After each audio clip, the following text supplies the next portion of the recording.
I call this my burning bush moment. I was talking to my God. Right. I mean, this man, for those of you who are not familiar with Stan, he was the co-creator of the entire pantheon of Marvel superheroes, all of them. And he said, Mike, everywhere I look, I'm seeing you on TV. I'm reading about you in newspapers. What you're doing is great for the whole comic book industry. How can I help you? At that moment, Stan Lee changed from being my idol to becoming my mentor. Later on, becoming my friend. Later on, becoming my creative partner on projects.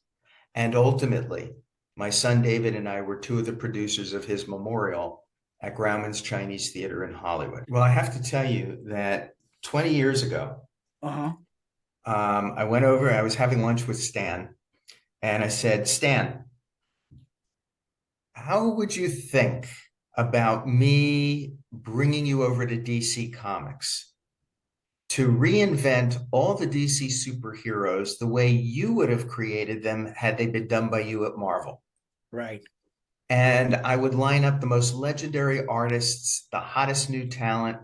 He says, Michael, you're crazy. He says, DC would never go for something like that. That would be like bringing Henry Ford over to General Motors to design a car, Exactly. or the president of Coca-Cola taking the Pepsi challenge and choosing Pepsi. He Right. said, it's outrageous. I said, would you let me try? He says, well, go ahead, but it's hopeless. And so I met with Paul Levitz, my dear friend, who was president of DC at the time. And I told him about it. He said, I can't think of anything that would be more fun.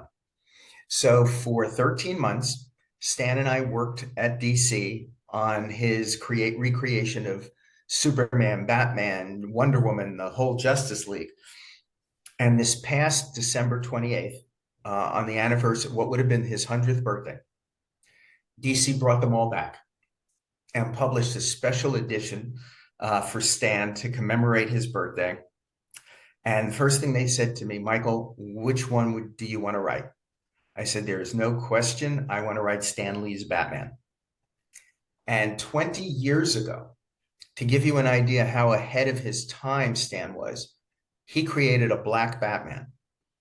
He created a Hispanic Wonder Woman and Yes. Aquaman, an Indian influenced Shazam, a young teenage girl as the Flash. He was way, way ahead of his time.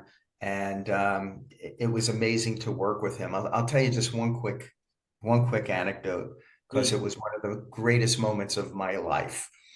I was with Stan in his office when the first original artwork came in from the legendary John Buscema, Right. who had drawn Silver Surfer and Conan and Fantastic Four. And this would prove to be the very last thing John Buscema drew before he passed away. And the artwork comes in and goes, and Stan's so excited. He's going, wow, look at this great work. Look at this. Oh, Michael, look at this page. And then he gets to a page. He goes, wait a minute.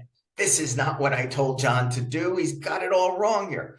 He goes, we have to fix this. So, and I'm sitting there, and Stan goes and he gets a piece of tissue paper and some tape, and he tapes it over the original art. Right. He hands me a pen. He goes, all right, now, Michael, I'm going to tell you what to draw. Draw the panel borders of this page. And he goes, Stan, I'm not an artist. I said, I doodle, but he goes, no, it'll be fine. It'll be fine. I'm going to show you. And he said, it's this middle panel here. I want a scene of Superman flying right toward the reader with his arms outstretched. And, Right. and he didn't get that. So we got to show him what to do here. And I said, well, what do you want me to draw? He goes, I'll show you. And with that, Stan gets up on his couch and then puts one leg up on his desk, almost knocking over the lamp on it. And Right. he's posing while I'm drawing. Wow. And I knew that that was what he used to do with Jack Kirby often. And they would use all the furniture, and he would get up and do, and I'm sitting there going, oh my God, I'm now Jack Kirby. This is unbelievable. I mean, it was a great moment for me. Joe is another one of my friends and mentors, Joe Kubert. To give a little background information, he started drawing comics in the 1940s. He is probably best remembered for such comic books as Hawkman, Yes.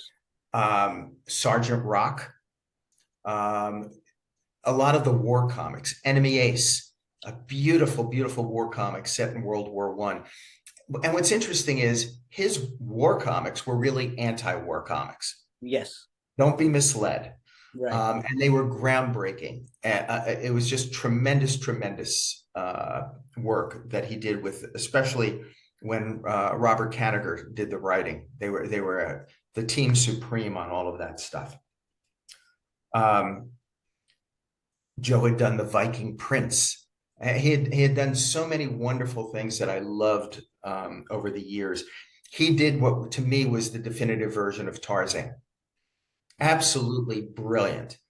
So Joe and I used to have lunch every month. Okay. And I sat with him on this one time and I said, did you ever work with Stan Lee?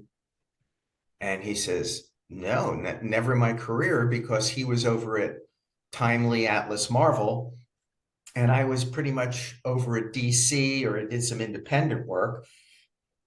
I said, did you ever think about working with Stan?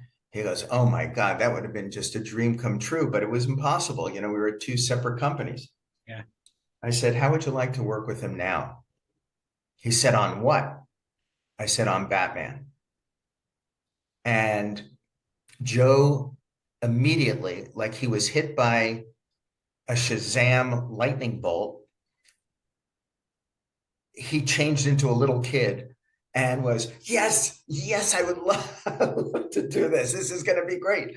And then we, with my dear friend, one of the greatest editors in comics, Mike Carlin, we got the two of them on the phone together, and the rest was magic. The rest was just magic. And they did Stan Lee's Batman.